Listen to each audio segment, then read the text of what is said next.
দেখুন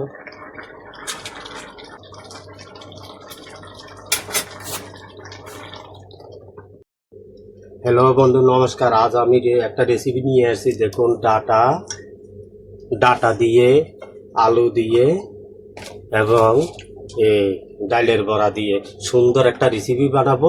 আমার সাথে থাকুন, আমার ফলো করুন। সুন্দর সুন্দর ভিডিও আমি আপলোড দিব। এখন আমার কড়াইয়া গরম হয়ে গেছে। এখন কড়াইয়ের মধ্যে আমি তেল দিব, পরিমাণ মতো তেল দিব। তেল দিয়ে এরপরে আমি আদা কুচি, রসুন কুচি, পেঁয়াজ কুচি আমি সবগুলো দিয়ে দিব। সবগুলো সুন্দর মতো লাগিয়ে নেব, সুন্দর মতো লাগিয়ে নেব। দেখুন, আমার এগুলা বাদামি কালার হয়ে গেছে। এখন আমি লবণ দিব, পরিমাণ মতো লবণ, হলুদ, এগুলো দিয়ে আমি সুন্দর মতো বেড়ে নিব। এগুলো দিয়ে সুন্দর মতো মিক্স করে নিব। এখন আমি মিক্স মশলা দিয়ে দিব, মিক্স মশলা। তারপরে পরিমাণ মতো মরিচ, আপনারা যে যতটুকু মরিচ খান ততটুকু দিবেন। এখন আমি এগুলো মিক্স করে নিব।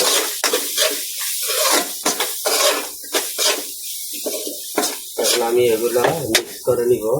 হালকা জল দিব, হালকা জল দিব।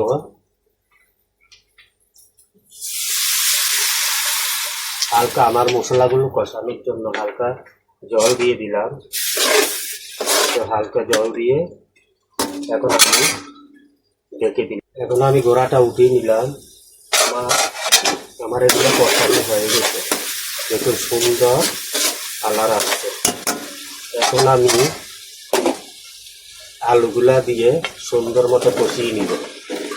আলুগুলা দিয়ে সুন্দর মতো আমি কষিয়ে নিব।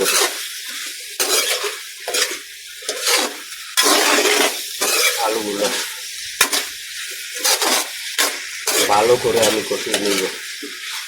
আলুগুলা দেখুন, আমার আলুগুলা সুন্দর মতো কষানো হয়ে গেছে। এখন আমি ডাটাগুলা দিয়ে দিব। দেখুন ডাটাগুলো, এখন আমি ডাটাগুলা দিয়ে দিব। ডাটাগুলা দিয়ে সুন্দর মতো নেড়ে চেড়ে আমি কষিয়ে নিব। ঢাকনা দিয়ে নিব।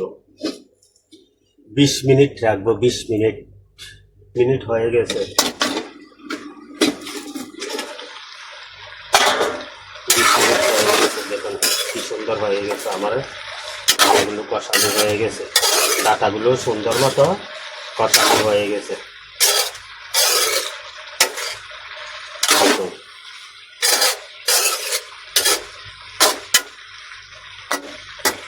ডাটাগুলো সুন্দর মতো আবার কষানো হয়ে গেছে।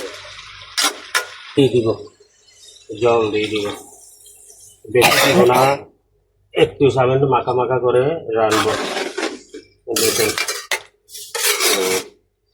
আপনারা যদি এইভাবে রান্না করেন আমার কমেন্টের মধ্যে জানিয়ে দিবেন। দেখুন